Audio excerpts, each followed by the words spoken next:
नमस्कार, मैं हूं आपके साथ मयंक। आज 13 अप्रैल है और देखिए मैं सीधा मुद्दे पर आना चाहता हूं। अब से थोड़ी देर पहले बताया जा रहा है कि डोनाल्ड ट्रंप ने ईरान पर बड़े एक्शन के आदेश जारी कर दिए हैं और अमेरिका के जो वॉरशिप्स हैं वो स्ट्रेट ऑफ हॉर्मूज की तरफ आगे बढ़ने शुरू हो गए हैं। और ये बताया जा रहा है कि आज शाम को 7:30 बजे तक अमेरिका के जहाज स्ट्रेट ऑफ हॉर्मूज का घेराव करेंगे। दो तरह का एक्शन होगा। पहली बात, जो अमेरिका कह रहा है कि जो जहाज हैं वो स्ट्रेट ऑफ हॉर्मूज की तरफ आगे बढ़ रहे हैं और वहां से जितने निकलने वाले जहाज हैं, ईरान जिन जहाज़ों को निकलने दे रहा है उन सब का ब्लॉकेट किया जाएगा, यानी स्ट्रेट ऑफ हॉर्मूज से किसी भी जहाज को निकलने नहीं दिया जाएगा। ये डोनाल्ड ट्रंप का और अमेरिका का प्लान है। दूसरा प्लान ये है, डोनाल्ड ट्रंप ने एक बार फिर ईरान पर हमले के आदेश दे दिए हैं और बताया ये जा रहा है कि जो हॉर्मूज से जुड़े द्वीप हैं, जो कोस्टल इलाके हैं, एक बार फिर यहां पर बड़ी बमबारी आज रात से ही देखने को मिल सकती है। इस बात के लिए ईरान पूरी तरह से तैयार है। ईरान ने अपनी एलीट फोर्सेस को स्ट्रेट ऑफ हॉर्मूज में तैनात कर दिया है। यह खबर आपने देखी होगी। ईरान ने अपनी जो सबसे खतरनाक, सबसे घातक फोर्स मानी जाती है एलीट फोर्स, इसको वहां पर तैनात कर दिया है। इसके साथ ही अगर हम बात करें, माइंस पहले से बिछी हुई है जिसकी वजह से अमेरिका मुश्किल में है। माइंस बिछी हुई है। ईरान की कई सैकड़ों की संख्या में जो छोटी बोट्स हैं वो भी वहां पर तैनात हैं। ईरान की सबमरीन, देखिए काफी सारे जहाज ईरान के तबाह हुए हैं लेकिन सबमरीन अभी भी इंटैक्ट है और सबमरीन से टॉर्पीडो से बड़ा हमला हो सकता है अमेरिका के जहाजों पर। इसके अलावा अबू मेहदी जो मिसाइल है, जिसके बारे में मैं पहले ही बता चुका हूं आपको, एंटीशिप मिसाइल है, वो अमेरिका के इन जहाजों का स्वागत करने के लिए तैयार है और वो जबरदस्त स्वागत होगा। तो यानी देखिए, माइंस हैं, बोट्स हैं, सबमरीन्स हैं और अबू मेहदी मिसाइल है। ये 4 स्तर पर और एलीट फोर्स लगा दी है। बताया जा रहा है कि करीब 1 से 1.5 लाख सैनिक स्पेशली इस मिशन को रोकने के लिए स्ट्रेट ऑफ हॉर्मूज में तैनात कर दिए गए। यानी ईरान ने अपनी तरफ से पूरी तैयारी कर ली है। देखिए, अब ये बताया जा रहा है कि ये संभव है कि अगले कुछ दिनों के अंदर हॉर्मूज में एक आमने सामने की सीधी जंग देखने को मिल सकती है और अमेरिका की जहाज़ों से भारी बमबारी हो सकती है हॉर्मूज में और सामने ईरान की तरफ से बड़ा पलटवार हो सकता है। यानी अब ये पूरा मामला हॉर्मूज पर आके रुक गया है। देखिए, मैंने आपको पहले ही कहा था, आपने मेरे वीडियो देखे होंगे, मैंने आपको पहले ही कहा था ये जो बातचीत इस्लामाबाद में हो रही है इसका कोई मतलब नहीं निकलेगा और ये एक बड़ा धोखा साबित हो रही है। देखिए, जो खबरें निकल के आई हैं आपने कई जगह पढ़ी होगी। कुछ चीज़ें मैं आपको बताना चाहता हूं जो मैं समझ पाया हूं, बेहद हैरान करने वाली। आप जानते हैं आपने एक खबर देखी होगी कि जिस समय इस्लामाबाद में टॉक्स चल रही थी, अब्बास अरागची साहब और कलीबाफ जो हैं वो बातचीत कर रहे थे डेलीगेशन से अमेरिका के, उसी समय अमेरिका के 2 जहाज स्ट्रेट ऑफ हॉर्मूज की तरफ आगे बढ़ने लगे। कौन से 2 जहाज बढ़ने लगे? एक था पहला यूएसएस फ्रैंकी पीटरसन और यूएसएस माइकल मर्फी। ये 2 जहाज बढ़ते हैं स्ट्रेट ऑफ हॉर्मूज की तरफ, ईरान की तरफ बढ़ने लगते हैं, जिसके बाद ईरान की सेना ने, नेवी ने इन्हें वार्निंग दी कि अगर आप आगे बढ़ेंगे तो आपको तबाह कर दिया जाएगा, आपको डिस्ट्रॉय कर दिया जाएगा। ये वार्निंग ईरान की सेना से आई। उसके बाद करीब आधे घंटे तक बेहद तनावपूर्ण हालात बने रहे स्ट्रेट ऑफ, बातचीत चल रही है इस्लामाबाद में और जहाज यहां से अमेरिका के आगे बढ़ने शुरू हो गए थे। लेकिन ईरान की नेवी की खतरनाक वार्निंग के बाद, एग्रेसिव स्टैंड के बाद इन दोनों जहाजों को वापस लौटना पड़ा। अब देखिए, इसको लेकर बयान क्या आया। इसको लेकर बयान ये आया है, जो सेंटकॉम के कमांडर हैं एडमिरल ब्रैड कूपर ने कहा कि हमने एक नया रास्ता बनाने की प्रक्रिया शुरू कर दी है और जल्द ही हम इस सुरक्षित रास्ते को समुद्री उद्योग के साथ साझा करेंगे। यानी देखिए, उन्होंने इस तरह का बयान दिया कि ये यहाँ से जो है माइंस हटाने की कोशिश शुरू हो चुकी है। इस तरह का बयान अमेरिका की तरफ से आने लग गए थे। ये खबरें चलने लग गई थी कब? जब बातचीत हो रही है उसी के बीच में ये जो दोनों जहाज हैं, यूएसएस फ्रैंकी पीटरसन और माइकल मर्फी, ये माइंस हटाने वाले जहाज नहीं है, ये जंगी जहाज हैं जिनका इस्तेमाल बड़े हमलों में, बड़े अटैक्स में किया जाता है। ये वॉरशिप्स हैं, समझिए आप इस बात को। ये माइंस वाइंस हटाने वाली कोशिश नहीं थी। जो मुझे बात समझ में आ रही है कि बातचीत के दौरान हॉर्मूज में बड़े हमले का प्लान तैयार था। समझे आप इस बात को? भयंकर धोखा होने वाला था ईरान से, लेकिन ईरान की सेना तैयार थी इस बात को। लेकिन देखिए ईरान की सेना इस बात के लिए पूरी तरह से तैयार थी कि किसी भी तरह से बातचीत के दौरान अगर कोई हमले की कोशिश होती है तो उसे नाकाम किया जाएगा। ईरान के नए सुप्रीम लीडर मुस्तफा खामेनी इस बात को पहले से ही आदेश दे चुके थे अपनी सेना को कि बड़ी जंग के लिए तैयार रहिए और अमेरिका धोखा करेगा। बिल्कुल उसी लाइन पर जो line supreme leader Ali Khamenei साहब ने तय कर रखी थी, तो ईरान की सेना तैयार थी। तो ये जो हमले की कोशिश थी स्ट्रेट ऑफ हॉर्मुज में, यहां कब्जे की कोशिश थी, ये फेल हो गई। बात नंबर 1। बात नंबर 2, जो बेहद हैरान करने वाली खबरें सामने आई हैं, मतलब इससे ज्यादा आश्चर्यजनक बात कोई नहीं हो सकती। इस तरह की भी खबरें आई कि अगर बातचीत फेल हो जाती है तो ईरान का जो डेलीगेशन आया था उनको बंधक बना लिया जाए या उन पर हमला कर दिया जाए। इस तरह की खबरें अचानक वायरल हुई और यह मामला इतना गंभीर हो गया था कि ईरान के विदेश मंत्रालय के प्रवक्ता जो है इस्माइल बघाई साहब, उनको जो है स्टेटमेंट देना पड़ा इसको लेकर। 5 जहाज पहुंचे ईरान के इस्लामाबाद। 3 की खबर आपको है, 2 बताया जाता है बाद में और भेजे गए।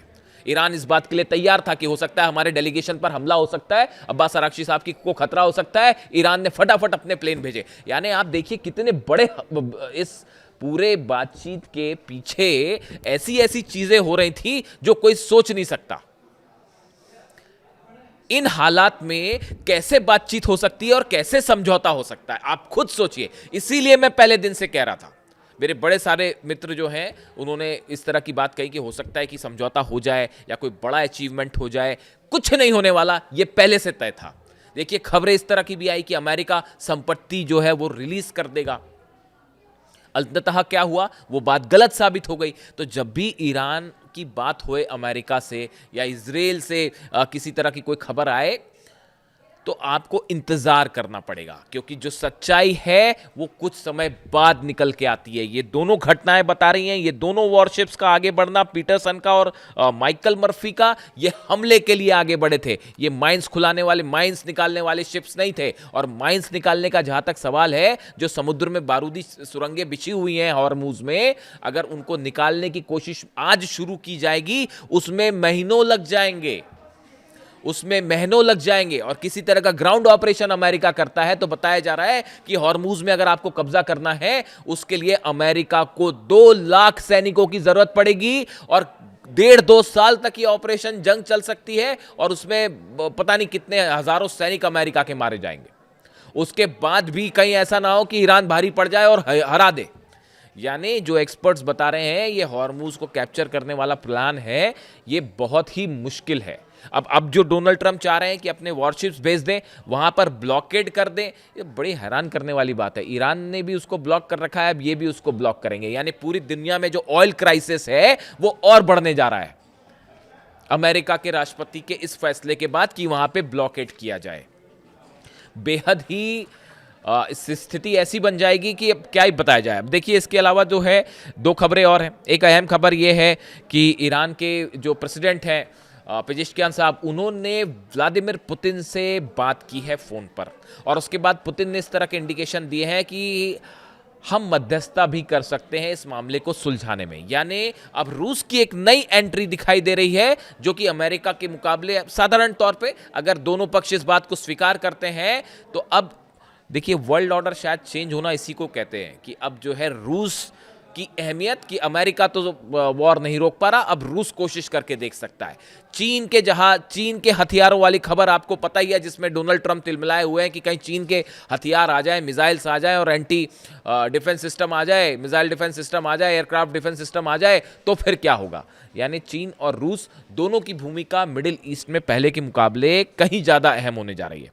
इसके अलावा नेटो की भी एंट्री है। नेटो अमेरिका की तरफ से और इजराइल की तरफ से, दोनों की तरफ से कोशिश हो रही है कि किसी तरह से नेटो को इस मामले में शामिल किया जाए, क्योंकि अकेले तो कुछ नहीं कर पा रहे।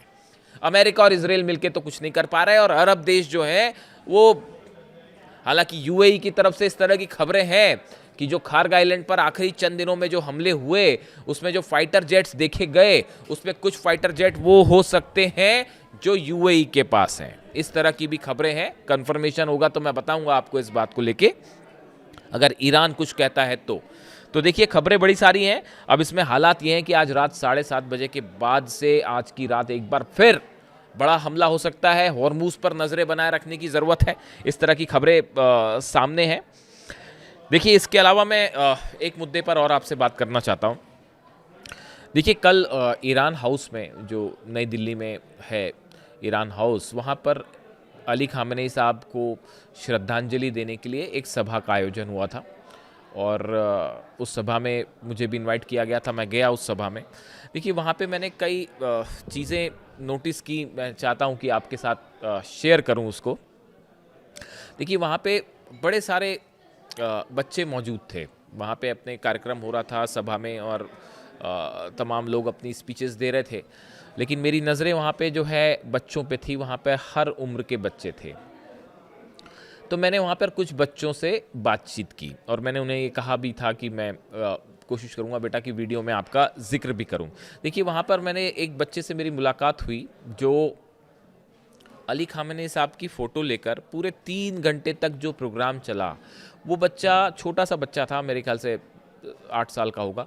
वो पूरे 3 घंटे तक अली खामेनी साहब की फ़ोटो हाथ में लेकर वहाँ खड़ा रहा पूरे प्रोग्राम के दौरान। उसके फादर जो थे, पिता जो उनके बगल में बैठे हुए थे और साधारण सी बात है कि अली खामेनी साहब का जब जिक्र हो रहा था सभा में, श्रद्धांजलि सभा थी, तो वहाँ पे हर शख्स की आंख में आंसू थे, हर शख्स की आंख नम थी। तो उस बच्चे के पिता भावुक होते थे जब भी, और वो बुरी तरह से रो पड़े। और बच्चा बेचारा जो है पूरा समय, यानी उसने अपनी तरफ से भी कंट्रीब्यूशन किया। वो बच्चा जो कर सकता था वो यही कर सकता था कि वो पूरा समय अली खामेनी साहब की तस्वीर अपने सीने से लगाए पूरा 3 घंटे तक बैठा रहा। मैंने नोटिस किया उसे। इसके अलावा एक और बच्चे से मेरी मुलाकात हुई। वो बच्चा बिल्कुल वैसा ही गले में रुमाल बांधे हुए था जैसा अली खामेनी साहब अक्सर बांधते थे। मैंने पूछा, उस बच्चे से बात की मैंने, तो उसने कहा, मैंने उससे रुमाल के बारे में भी पूछा तो उसने बताया मुझे कि अंकल, मैंने वीडियोस में देखा है कि अली खामेनी साहब जिस तरह का रुमाल रखते थे हमेशा गले में, मैंने भी उसी तरह का रुमाल मैं बांध के यहाँ पे आया हूँ। एक बच्चे से मेरी बात हुई। मैं नोटिस कर रहा था उस बच्चे को, जितनी बार मंच से नारे लगे लब्बैक या हुसैन या खामेनी साहब जिंदाबाद के जब नारे लगते थे, तो वो छोटा सा बच्चा, शायद उसकी उम्र तो और भी कम होगी, 6 साल का ही होगा, वो पूरी ताकत से अपनी आवाज़ में चिल्लाता था कि लब्बैक या हुसैन या ईरान जिंदाबाद या अली खामेनी साहब जिंदाबाद, हिंदुस्तान जिंदाबाद। वो नारे लगातार वो लगाता रहा। देखिए, वहाँ पर ईरान हाउस में जो 168 बच्चियाँ मिनाब में शहीद हुई, उन सब की तस्वीरें भी वहाँ लगी हुई थी और वहाँ पर एक बैग भी रखा हुआ था उस बच्ची को याद करते हुए जिन पर हमला हुआ, और उसके बाद उनके खून से सने हुए बैग थे वहाँ पर। ऐसे ही उनकी याद में एक बैग भी वहाँ रखा हुआ था। वहाँ तमाम ऐसी चीज़ें थी जो बेहद भावुक करने वाली थी। लेकिन मैं एक बात कहना चाह रहा हूँ, वहाँ मैंने देखा कि वहाँ जितने लोग थे कल, सबकी आंखों में आंसू थे, सबकी आंखें नम थी, सब बेहद इमोशनल थे अली खामेनी साहब की शहादत को लेकर। लेकिन देखिए, एक बात मैं आपसे कहना चाहता हूँ कि अगर आपको ऐसा कतई नहीं सोचना चाहिए कि अली खामेनी साहब आपके साथ अब नहीं है। देखिए, जो मेरा सोचना है कि ये जितने बच्चे हैं, इन बच्चों के चेहरों पर जब भी मुस्कान आएगी तो उस मुस्कान में आपको अली खामेनी साहब दिखाई देंगे, आपको अली खामेनी साहब याद आएंगे। जो छोटी छोटी बच्चियां हैं, देखिए, उनकी बच्चियों की आप खुशी देखिए, जब भी वो हंसेंगी, मुस्कुराएंगी, तो आपको वो पल याद आएंगे जब अली खामेनी साहब छोटी बच्चियों से मिलते थे, उनको गले लगा लेते थे। उन बच्चियों की खुशी में भी आपको अली खामेनी साहब याद आएंगे। आप देखिए, वहाँ पे मैंने देखा कि हज़ारों बहनें थीं जो कि रो रही थीं। उनके आंसू, उनका हर आंसू जो है वो अली खामेनी साहब को आपको अपने बीच महसूस करवाएगा। जो युवा थे वहाँ पे, जो आक्रोश में नारे लगा रहे थे लब्बैक या हुसैन के, उनके आक्रोश में अली खामेनी साहब जिंदा है। आप देखिए, ये मेरी व्यक्तिगत राय है कि ये जो अनुभूति है, ये जो फीलिंग है, ये हमेशा सबके साथ में रहेगी। चाहे बच्चे हों, चाहे युवा हों, चाहे बुजुर्ग हों, चाहे महिलाएं हों, ये सब कभी जो है उनको कभी नहीं भूल पाएंगी। और उनकी इस हंसी में, उनके इस आंसू में, उनके इस आक्रोश में, सब में अली खामेनी साहब हमेशा हम सबके साथ मौजूद रहेंगे। तो आप ऐसा कतई ना सोचें कि वो अब आपके बीच नहीं है। इसके अलावा देखिए, एक और मैंने बड़ी अच्छी बात नोटिस की वहाँ पे। कल क्या हुआ कि इस प्रोग्राम में जो है अब्दुल माजिद हकीम इलाही साहब, जो कि रिप्रेजेंटेटिव हैं ईरान के सुप्रीम लीडर के हिंदुस्तान में, ईरान हाउस में, वो वहाँ पे मौजूद थे और डॉक्टर मोहम्मद फ़तह अली जो एम्बेसडर हैं ईरान के, वो मौजूद थे। तो मैं नोटिस कर रहा था कि एक बच्चा जो था, वो बच्चा शायद इलाही साहब के साथ फ़ोटो लेना चाहता होगा, मोबाइल से अपनी सेल्फ़ी लेना चाहता होगा, वो उनके कोशिश में था इसमें। लेकिन चूंकि वहाँ पे कुछ वॉलंटियर्स थे तो व्यवस्था बनी रहे, इसलिए उन्होंने शायद उस बच्चे को रोका होगा। लेकिन ये बात जो है दोनों लोगों ने नोटिस करी। जो एम्बेसडर साहब हैं मोहम्मद फ़तह अली, उन्होंने भी ये बात नोटिस की कि ये बच्चा हमारे साथ आके फ़ोटो लेना चाहता है, और अब्दुल माजिद हकीम इलाही साहब ने भी ये बात नोटिस की कि ये बच्चा हमारे पास आना चाहता है। दोनों ही ने उस बच्चे को अपने पास बुलाया और इलाही साहब ने भी अपने साथ उसको फ़ोटो खिंचवाई, और एम्बेसडर जो है फ़तह अली साहब, उन्होंने भी अपने साथ फ़ोटो खिंचवाई। इतना ही नहीं, जो ईरान हाउस में जो मैनेजमेंट देखते हैं जैदी साहब, उन्होंने उस बच्चे की अलग से उनसे मुलाकात भी करवाई।